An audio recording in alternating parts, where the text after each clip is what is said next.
I was asked the other day, what were the top things I learned through my time in the army? And I really had to have a think about that. And I thought, wow, I'm going to do a podcast on it because it's actually, I find it pretty interesting what I learned. I did 3 years in the Australian Regular Army, joined at 17 years old. So I was a bloody very naive kid in those days. And I trained as a driver and driver instructor in the Australian Regular Army. Posted to Wagga Wagga, did my basic training in Sydney, and did my driver's courses in Puckapunyal in Victoria, country Victoria. So if I think, I have a very clear image of my biggest lesson, and that is time management and integrity with time. You know, the army works, all the military, all the services, they work very strict time schedules. And I remember once I was scheduled on, rostered on to be a safety driver for when everyone completes all their basic training at in Wagga Wagga at the recruit training battalion. Their very last thing they do is a 20-kilometer route march, and it's bloody hard work. Anyway, I was to be the safety vehicle for it, and I had to be at work. I had to have the car ready with the medic with me, everything ready to start at 5 a.m. to be there to meet the troops. I was late. I was 10 minutes late. Why was I late? Because I hit the piss the night before and was sleeping half drunk. That's the truth. Not proud of it, but it's the truth. And turned up 10 minutes late. Nothing was really said, but I knew I was in the shit.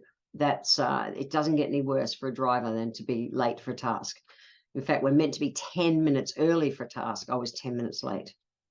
Anyway, the troops went off and did their route march that takes hours, and got back after that, and I was called into the boss's office. He was a warrant officer and a tough old, Mr. Lind. Warrant Officer Lind was a tough old guy. Very cool, but you knew when you're in trouble. Anyway, I was in trouble and I didn't go home for a month.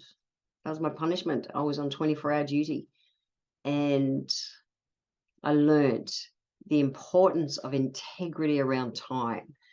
So I am excellent at managing my time. I set alarms. I have backup systems for everything. I don't run late. If something happens and it looks like I'm going to be late, even a minute, even half a minute, I will ring or I'll message and say I'm going to be 1 minute late, 2 minutes late, half a minute late. I am spot on with integrity with my time. Now, I know a lot of you out there are sitting there thinking, but Jen, I've got time optimization syndrome. And I call that being a tosser. And Alice and I joke about it, but being a tosser is when you just go, I can do one more thing. But when you're late, it's disrespectful to the other person who got there on time. It really is. It is a sign of disrespect. And whenever I run speaking events or anything, people say, oh, we'll wait 10 more minutes. And I'll go, no, we won't, because that absolutely dishonors the people who made the stretch to get there on time. So as a 17-year-old kid, that was a lesson I learned that has impacted me forever. And it really will. I have so much respect for time and so much respect for people who make the effort and turn up on time. So I will never disrespect that again. Big lesson. So time management. And I know, like I say, some of you are thinking, yeah, but I always run late. Well, that's a bullshit story and an old habit that can be corrected. Okay, so prioritize, can't even say it, prioritize your tasks, set alarms, do everything you need to do, and be on time. And in fact, in the army, we say that on time is late. A good driver is always 10 minutes early for a task, because you budget to be 10 minutes early for a task because you never know what other things can come up that might impact your time. So first one is time. My time management is impeccable since being in the army. Second one is communication. I say I've got a boy's brain with a girl's heart. I'm very bottom line, clear, concise, straight to the point. Now, I am ADHD and my brain processes so many things so fast, and I think in pictures and all those things. But through being in the army, I learned the importance of just getting to the point. So I'm very good at taking a lot of information and bring it down, just simplifying it to this is the thing, like this is the battle plan, this is it, this is the thing. So that's been a really good addition to my life. And it's enabled me to be able to think on my feet, because you've got to be able to process that information really fast. And I love that I can think on my feet so well. So that's one. The third one I'd say is respect. So this is respect for others, and I've talked about it in relationship to time, but also respect for self, respect for the situation, respect for everything around it. So in the army, you're an individual working as a team, and one fails, everyone can fail. So there's so much energy and training around it, and it's really important. And in your workplace and that, and I've been a lone wolf for a long time working for myself, and nowadays that I'm back with working in communities and things, I get it, and I've been able to bring skills from my army days through to that. So it's kind of, I like to think it's just common sense that respect is that we treat other people how we want to be treated, kindness and respect. Boy, how else do you say respect? Like not putting people down, not dissing people, not gossiping on them, any of those things. Just be a bloody good, respectful human being. So respect is one. Number 4, I'd say, is being able to adapt. In all your training, your basic training, and all your different training courses you do in the army, they throw you in so many different situations because you've got to be able to adapt and think on your feet. It's imperative to literally survival in the military. And as much as when I was in the army, women were not frontline soldiers, at the same time, you were put in situations that made you learn how to think, to assess what's going on, and be able to assess and then think on your feet to work out an action to deal with it. So whether it was in a promotion course where you were, learning how to lead, it doesn't matter. It was like you were, you learned to adapt. Part of that is, out of my days in the army, I've actually got really good foresight. I can see for potential obstacles way in advance. And I'm not living in advance, but I'm really good at kind of scanning and assessing situations so that I can help prevent things deepening into worse situations or problems and things. So that's been a real life skill that's been incredibly useful to me. I love it. I really love that one a lot. And probably the last one is resilience.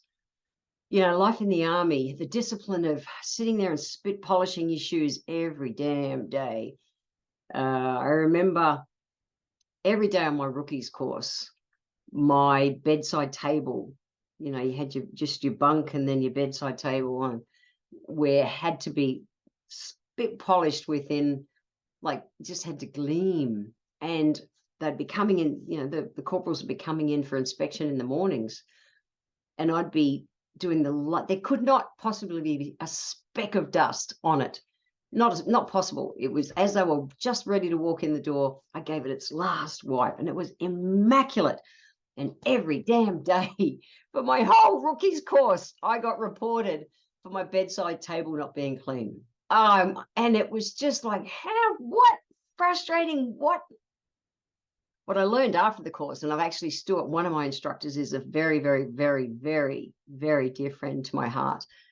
Now, 40 odd years later, we stayed friends. We became friends after rookies. But I said to her, because she was the one who wrote me up every day, I'm like, what the fuck?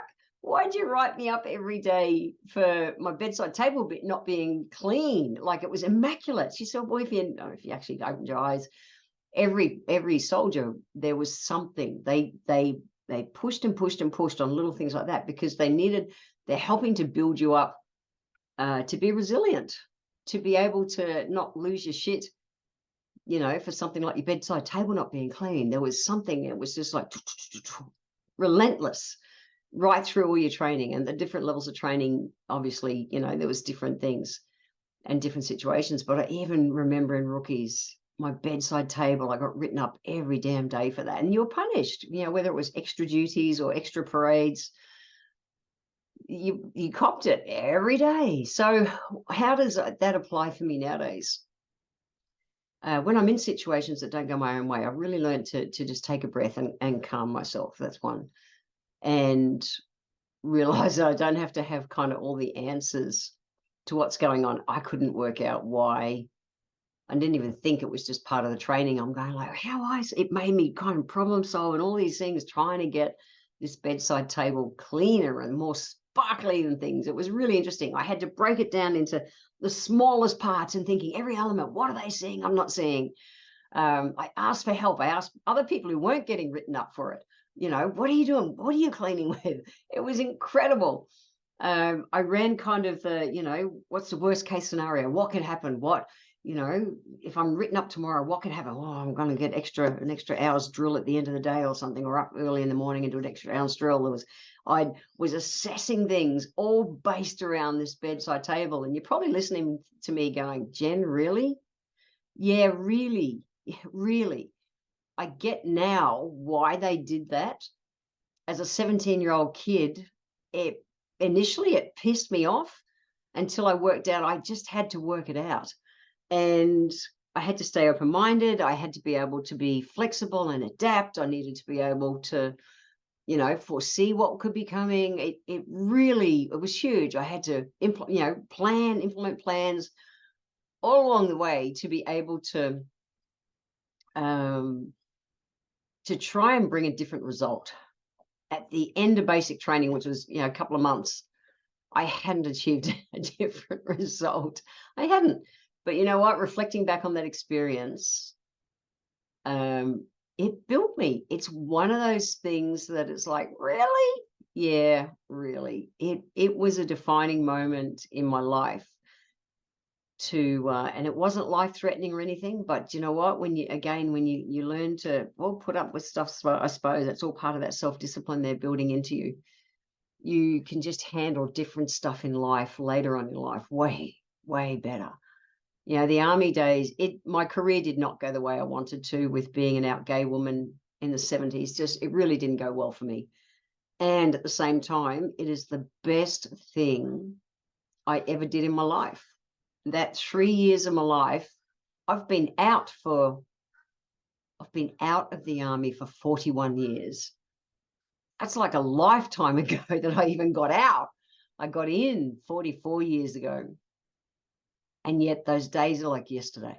And I have very, very, very, very fond memories of those days, even things like that bloody bedside table or being 10 minutes late, turning up on time. I remember one day I was the driver bus thing we were using combis in those days for the hospital run, just on a regular driver's day duties.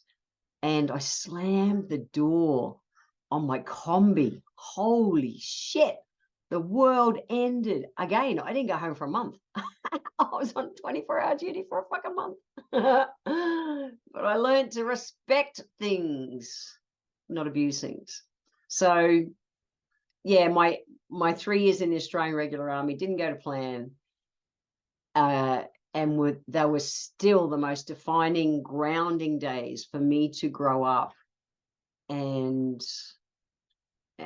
be able to think, kind of respect and get what life is about. I treasure those days, and I would recommend anyone to go into the army. It's not easy, and I came from a very highly disciplined family, but it's a whole different level. So I really encourage young people to go into the military. I really do, or one of the services, because you'll get something in that you can't get on City Street. I will hire any ex-military person without even thinking about it.